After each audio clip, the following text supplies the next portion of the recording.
मैं उनसे पत्रकारों से बात ही कर रहा था अभी, इतने में मुझे किसी ने बताया कि बाहर कुछ एबीवीपी और अखिल भारतीय युवा मोर्चा वाले आपके खिलाफ डेमोन्स्ट्रेशन करना चाहते हैं। तो मैंने स्पॉन्टेनियसली कहा कि उनको अंदर बुला लो, बातचीत करेंगे और कोई बात होगी तो हम सुलझा लेंगे, बाहर क्यों खड़े हैं। तो कोई आया नहीं, रिस्पॉन्ड नहीं किया।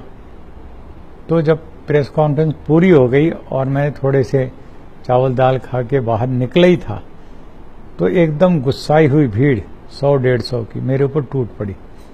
तो मैं जब देख रहा हूं उनके चेहरे और गुस्सा और जिस तरह से एकदम आक्रामक होके मेरे खिलाफ आ रहे हैं, तो मैंने हाथ जोड़ जोड़ करके उनसे एक जेस्चर किया कि भाई बताओ सही क्या गलती हुई।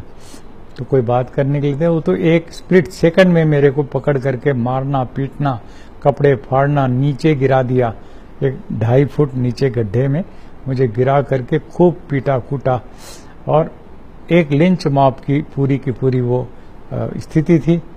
लेकिन मैं उनका ये सब कुछ देख करके, मतलब कुछ मिनटों चला होगा ये सारा, 5 से 7-8 मिनट। उस दौरान मैंने तो उम्मीद छोड़ दी कि अब मैं जिंदा भी बचूंगा। तो एसपी बर्नवाल हैं वहाँ के, मैंने उनका नंबर मिलाया, मैंने कहा जी ऐसे ऐसे मेरे साथ हुआ है। उसको जैसे पता ही नहीं इस बारे में। बोले अच्छा मैं पुलिस भेजता हूँ। इनका पुलिस नहीं भेजिए, आप खुद आइए, देखिए आपके राज में क्या हो रहा है मेरे साथ।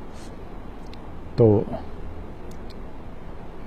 वो आने के लिए तैयार नहीं थे। मैंने डीसी को फोन किया, वो भी आने के लिए तैयार नहीं थे। तो मैं बड़ा हैरान हुआ, ये क्या मामला हो गया, इतनी बड़ी घटना हो गई है और आ नहीं रहे। तभी कुछ मुझे पत्रकारों ने बताया कि आज ही सुप्रीम कोर्ट का एक बड़ा जजमेंट आया है मॉब लिंचिंग के खिलाफ, कि स्टेट्स को भी सेंटर को भी बहुत सख्ती से निपटना चाहिए। तो मैं सोच रहा था, फिर मैंने चीफ सेक्रेटरी को फोन किया, मिस्टर त्रिपाठी हैं झारखंड के। उन्होंने सुनते ही कहा कि मैं आपको जानता हूं, मैं भी एसपी को कहता हूं आपसे मिलेगा। उनके कहने पर मिस्टर बर्नवाल आए, आके मुझसे कहने लगे देखिए हमको कोई सूचना नहीं थी आपके आने की। तो मैंने ऑर्गेनाइजर्स के पास रिसीट थी उसकी, मैंने उनको दिखवाया, उनका ये रही। अब उनका मुंह उतर गया, क्या बोलते वो। तो खैर बाद में जब मुझे एक फर्स्ट एड के लिए पाकुड़ हॉस्पिटल में ले गए गवर्नमेंट, वहाँ पर डीसी महोदय आए कुछ कर्टसी दिखाने के लिए। और इसके अलावा मैंने कोई पुलिस, कोई सिक्योरिटी, कहीं पर भी कुछ होते नहीं देखा। बाद में मुझे पता चला हमारे साथी पी माल्टो ने, जो आदिवासी युवक है, उन्होंने हमारे बिहाफ पर एक एफआईआर दर्ज कराई। उसमें 8 रिंग लीडर जो थे, उसमें वहाँ के जिले के प्रमुख थे, सभी मतलब थे तो बीजेपी एंड आरएसएस कंबाइन का जो एक नाम हम लोग लेते हैं संघ परिवार, उसी के लोग थे। लेकिन ये चालाकी से ये नाम वो नाम 10 नाम रख लेते हैं, तो होता है एक ही।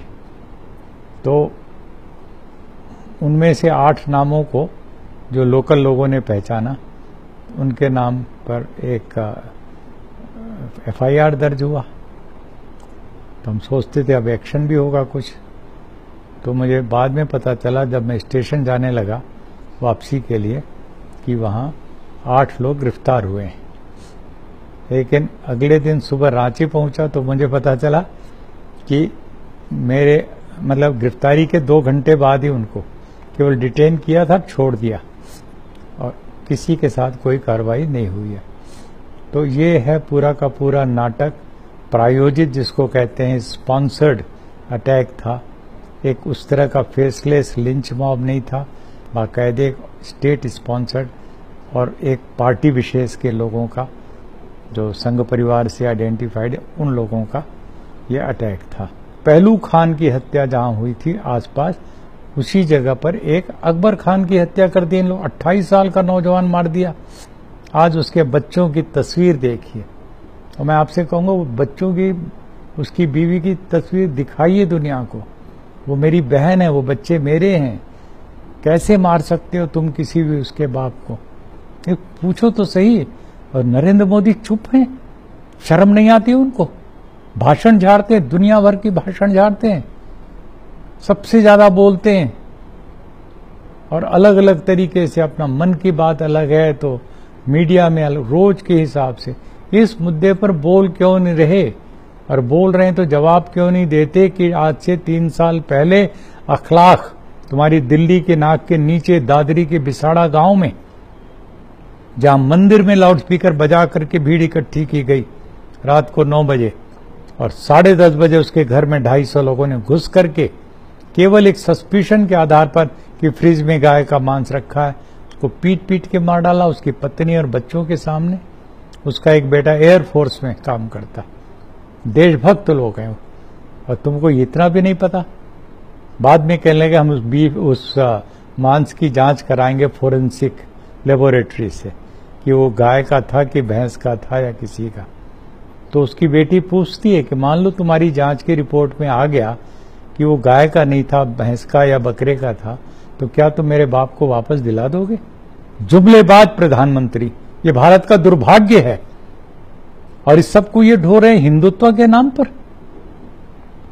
हिंदू को बदनाम कर रहे हैं। मेरे ऊपर अटैक हो रहा, नारे लग रहे हैं जय श्री राम के, जो राम पूरी मानवता का दुनिया के अंदर एक आदर्श प्रतीक है, उसको भी बदनाम कर रहे हो तुम करोगे क्या?